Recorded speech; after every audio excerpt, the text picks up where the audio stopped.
Stand up. You who are able, stand. Please hurry. We don't have much time.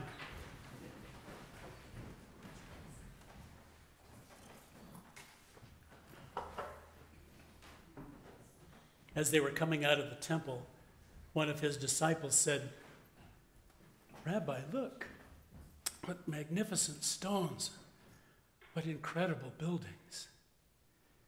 He said, "Take a good look.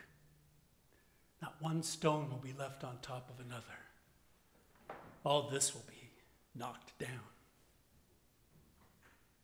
When they were sitting on the Mount of Olives across from the temple, Peter and James and John and Andrew were asking him, "Well, tell us when this will be. And what will be the sign that these things are about to happen?" And he said, "Watch out that you don't get led astray. Many will come in my name and say, 'I'm the one.' They will lead many people astray. When you hear of wars and rumors of wars, don't be afraid. These are inevitable. The end is not yet. Nation will rise up against nation and empire against empire, and there will be earthquakes all around, and there will be famines. And that's just the beginning of the birthing. As for you, watch out for yourselves. You'll be handed over to councils and beaten up in public assemblies and made to stand before governors and kings because of me as a testimony against them. Because the good news has to be proclaimed to all people. So when they put you on trial, when they hand you over, don't worry beforehand about what you'll say. Whatever comes into your head in the moment, say that. Because it won't be you speaking. It'll be the Holy Spirit. Brother will betray brother to death, and a father his own child, and children will rise up and have parents put to death. And you will all be hated because of my name. The one who hangs in there till the end will be saved. When you see the desolating sacrilege being set up in a place where it should not be, let the reader understand, then it's time for the people of Judea to head for the hills. And someone on a roof had better not go down for a coat, and someone in a field had better not go back, enter the house. And too bad for pregnant women and nursing mothers in those days. Pray that it doesn't happen in winter. In those days there will be suffering like there has never been since the beginning of creation until now, or ever will be again. And if the Lord had not cut short those days, no one would survive. But because of the chosen, because of the elect, the Lord has cut short those days. So at that time, if anyone says, hey, look, here's the Messiah, or there he is, don't believe it. False messiahs and phony prophets will come along and produce signs and omens to lead astray, if they can, even the elect. So watch out and keep awake. And now I've told you all these things in advance. But in those days, after all that suffering, the sun will be darkened and the moon will withhold her light, and the stars in the heavens will be shaken. And then they'll see the Son of Man coming in clouds with great power and glory, and he will send out the angels to gather up the elect from the four winds, from the ends of the earth to the edges of the sky. Sit down. Sit down, hurry. We don't have much time. Learn the lesson of the fig tree. You know, when its branch becomes tender and it sends out leaves, then you know that summer is near. So when you see these things happening, you'll know that it is near, right at the gates. Honestly, I'm telling you, this generation will not pass away until all of these things have happened. Heaven and earth will pass away, but my words will not pass away. But as for the day or the hour, no one knows. Not the angels, not the Son, only the Father. So watch out and keep awake, because you don't know when the time will come. It's like a man going on a journey when he leaves home and puts his slaves in charge, each with work to do, and he instructs the doorkeeper to be on the lookout. So be on the lookout. Because you don't know when the master of the house will come, at evening or at midnight or at rooster crow or at dawn. Or else he might find you sleeping, or you when he comes suddenly. So what I say to you, I say to everyone. Keep awake.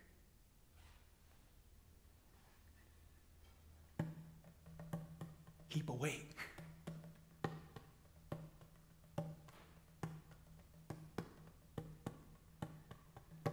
It was 2 days before the Passover, the festival of unleavened bread. The chief religious leaders were looking for a way to arrest him in secret and put him to death, but they said not during the festival. Might cause a riot. Well, he was at Bethany, in the house of Simon the leper. As they sat at the table, a woman came with an alabaster jar of very expensive ointment of nard. And she broke open the jar,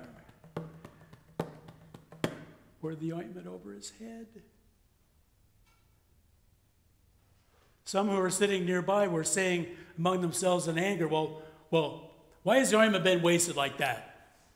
This ointment could have been sold for 300 denarii, the money given to the poor. And they scolded her. And Jesus said, leave her alone. Why are you bothering her? She has done a good service for me. You will always have the poor with you, and you can show kindness to them whenever you please, but you won't always have me. She's done what she could. She has anointed my head beforehand for its burial. Honestly, I'm telling you, wherever the good news is proclaimed in the whole world, what she has done will be told in memory of her. Then Judas Iscariot, who was one of the 12, went to the chief religious leaders in order to betray him. And when they heard it, they were overjoyed. They offered to give him money. On the first day of unleavened bread, when the Passover lamb is sacrificed, his disciples came to him and said, where do you want us to go to make preparations for you to eat the Passover? So he sent 2 of them and said, go into the city. And a man carrying a jar of water will meet you. Follow him. And wherever he enters, say to the master of the house, the teacher asks, where is my guest room where I may eat the Passover with my disciples? And he will show you a large room upstairs, furnished and ready. So they set off. They found everything exactly as he had said. And they prepared the Passover meal. That evening, Jesus arrived with the 12. And when they had taken their places at the table and were eating, he was saying to them, you know, truth is, one of you will betray me. One who was sitting here at the table with me, and they all got into an uproar, and they were saying, well, it can't be me, can it? He said, it is. One of the 12. One who is dipping bread in a bowl with me. The Son of Man goes as it is written of him, but damn the one by whom he is betrayed. It would be better for that one to have been unborn. While they were eating, he took a loaf of bread, and looking up, he blessed it and broke it and gave it to them, and he said, have some. It's my body. And then he took a cup, and after giving thanks, he gave it to them, and they all drank from it. And then he said, this cup is my blood of the covenant poured out for many. Honestly, I'm telling you, I will never again drink of the fruit of the vine until that day when I drink it new in God's domain. After they had sung the hymn, they went out to the Mount of Olives. He was saying to them, you know, truth is, you will all become deserters. Just as it's written, I will strike the shepherd and the sheep will be scattered, but after I'm raised, I will go before you into Galilee. Peter said, well, they might all desert you, but I won't. Jesus said, this day, this very night, before the rooster crows twice, you will deny me 3 times. And Peter said emphatically, no way. Even if I have to die with you, no way I'll ever deny you. They all said the same thing. He came to Gethsemane and he said to them, sit here while I pray. And he took Peter and James and John, and he became distressed, agitated. He said, I'm dying of grief. Wait here and keep awake. And he went on a little further, and he threw himself to the ground. And he began to pray that the hour might pass from him.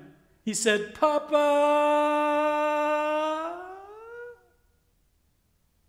Father, anything's possible for you. Take this cup away from me. Not what I want, what you want. He came back and found them sleeping. He says to Peter, Simon, are you asleep? You couldn't keep awake 1 hour. Keep awake so that you won't be put to the time of trial. Oh, the spirit is willing, but the flesh is weak. He went away again and prayed using the same words, and again he came back and found them sleeping. Their eyes were heavy. They didn't know what to say. A third time he came back and said, oh, so, still sleeping, huh? Catching up on your rest. Enough. The hour has come. The Son of Man is betrayed into the hands of sinners. Get up. Let's go. Oh, look. My betrayer is here. And immediately, while he was still speaking, Judas, who was one of the 12, arrived with a mob armed with swords and clubs. Now the betrayer had given them a sign. He said, the one I kiss is your man. Arrest him and take him away under guard. So Judas goes over to Jesus and he says, Rabbi. And he kissed him. And they took hold of him and arrested him, and someone standing nearby drew his sword and struck the slave of the high priest and cut off his ear. And then Jesus said, you came all the way out here armed with swords and clubs to arrest me like I'm some common criminal? Every day I was with you in the temple teaching. Why didn't you arrest me then? Well, let the scriptures be fulfilled. And they all deserted him and ran away. A certain young man was following him, wearing nothing but a linen cloth. They grabbed hold of him, but he left the linen cloth and ran away naked. They took Jesus to the high priest's house, and the chief religious leaders and the whole council were assembled. Peter had followed at a distance right into the courtyard of the high priest and was sitting with the guards, warming himself by the fire. Well, the chief religious leaders were trying to find evidence against him to put him to death, but they couldn't find any. And many gave false testimonies, and their testimonies didn't agree.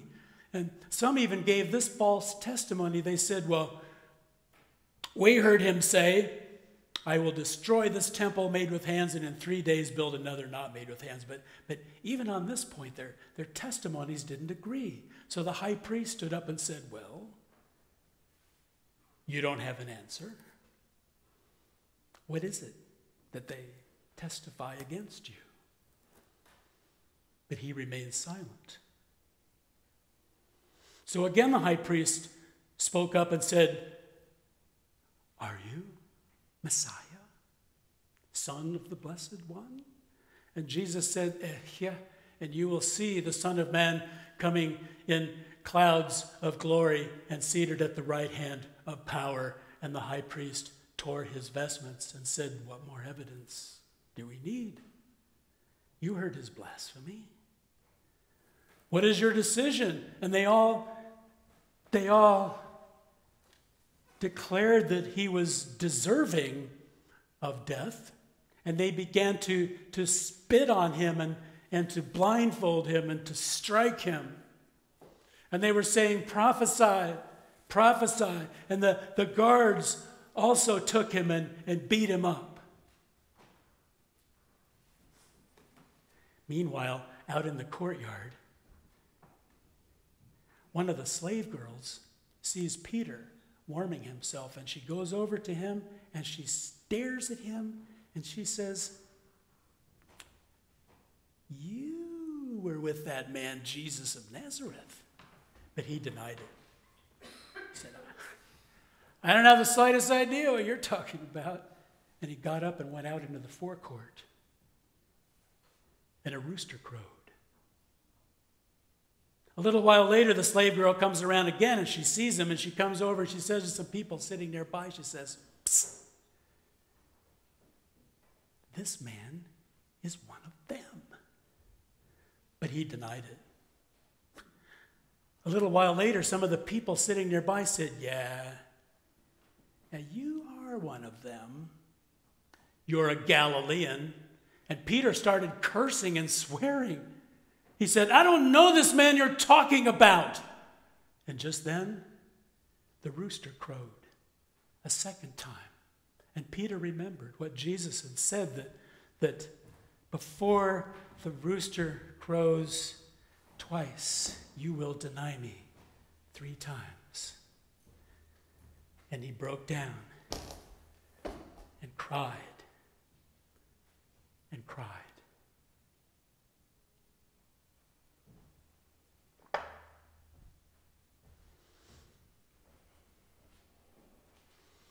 First thing in the morning, the chief religious leaders and the council held a consultation. And they bound Jesus, and they led him out, and they handed him over to Pilate. Pilate said, "You are king of the Judeans?" Jesus said, "If you say so." Then the chief religious leaders brought out their long list of accusations. Pilate said, "Well, you don't have an answer? Look at the charges they're bringing against you."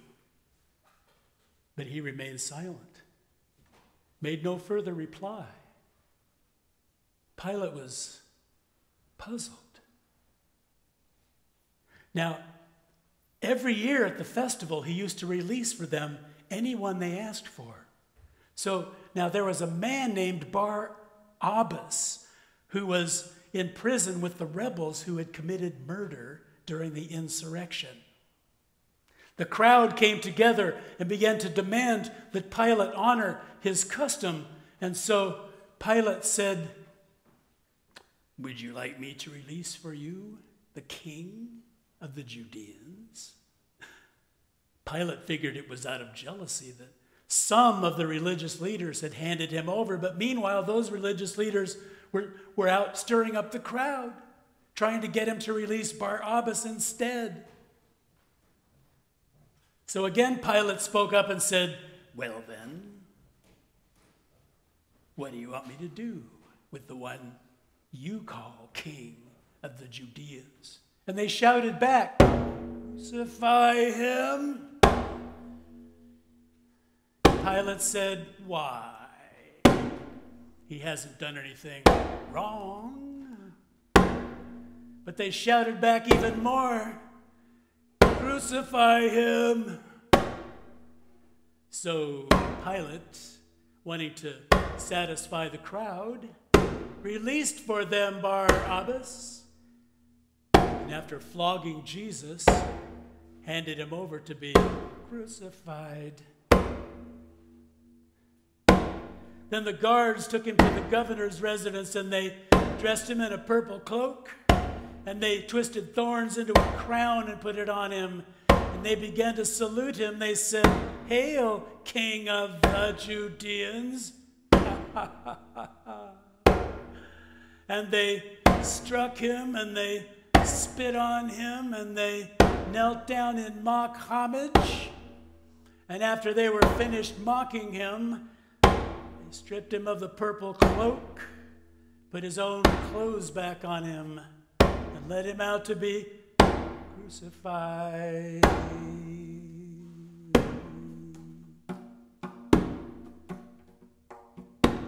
They compelled a passerby who was just coming in from the country. It was Simon of Cyrene,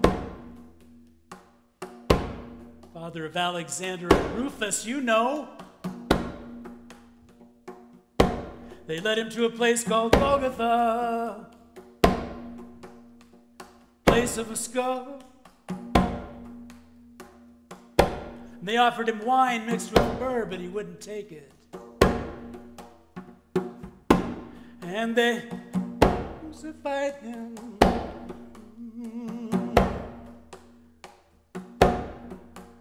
And they divided up his clothes, cast lots, who would get what.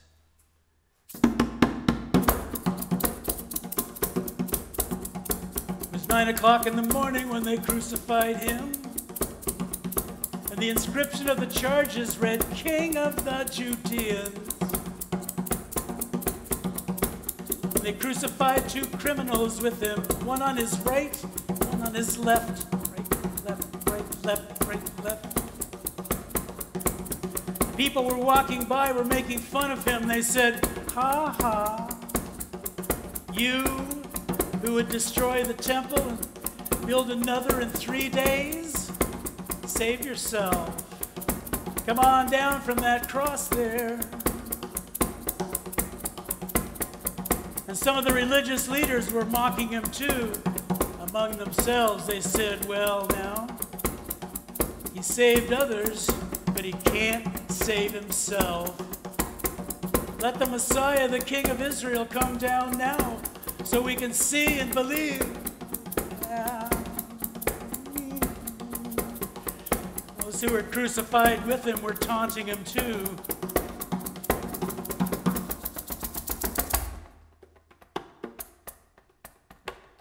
At noon, darkness spread over the whole land until 3 o'clock in the afternoon.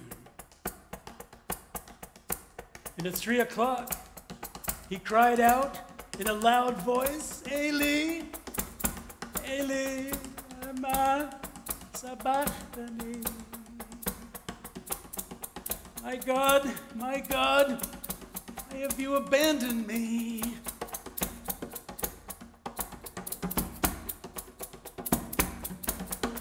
And some people standing nearby said, hey, listen, he's calling for Elijah. Someone went and got a sponge and soaked it in sour wine and put it on the end of a pole and offered it up to him. And they said, wait, let's see if Elijah will come and rescue him. But just then, he gave out a loud cry.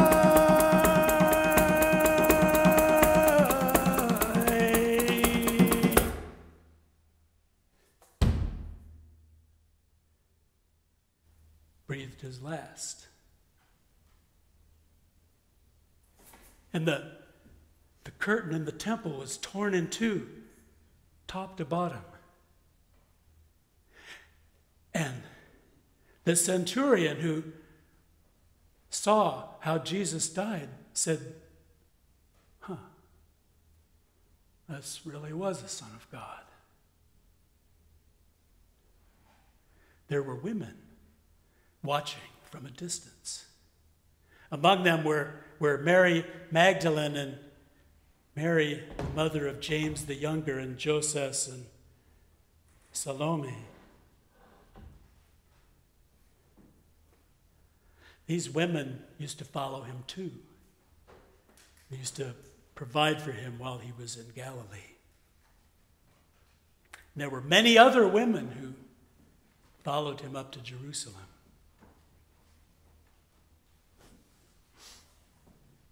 When evening came, because it was the day of preparation, that is the day before the Sabbath, Joseph of Arimathea, who was himself a respected member of the council and who was waiting expectantly for God's domain, went boldly to Pilate and asked for the body of Jesus. Well, now, Pilate had been wondering if Jesus was dead. So, summoning the centurion, he inquired as to whether Jesus was already dead. And when the centurion confirmed that Jesus was dead, Pilate granted Joseph the body. And Joseph went and bought a linen cloth and took down the body and wrapped it in a linen cloth, and laid it in a tomb, carved out of the rock. And he pushed a stone against the entrance to the tomb. And Mary Magdalene and Mary, the mother of Joseph, saw where the body was laid.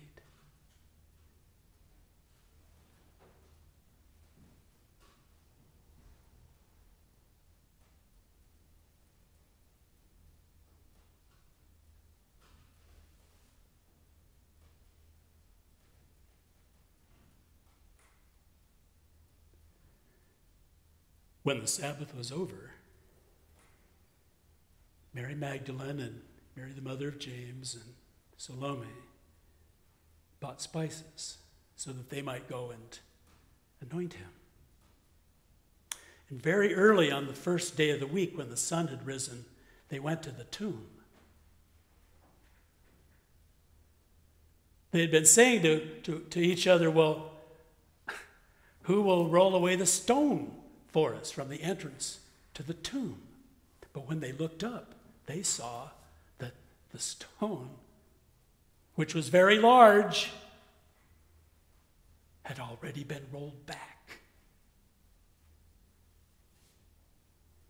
When they entered the tomb, they saw a young man dressed in a white robe, sitting on the right side. They were alarmed. The young man said, "Don't be alarmed. You are looking for Jesus of Nazareth who was crucified. He has been raised. He's not here. Look, there's the place they laid him. But go, tell his disciples and Peter that he is going before you into Galilee. There you will see him, just as he told you." So they went out and fled from the tomb, for terror and amazement had seized them, and they said nothing to anybody. They were afraid because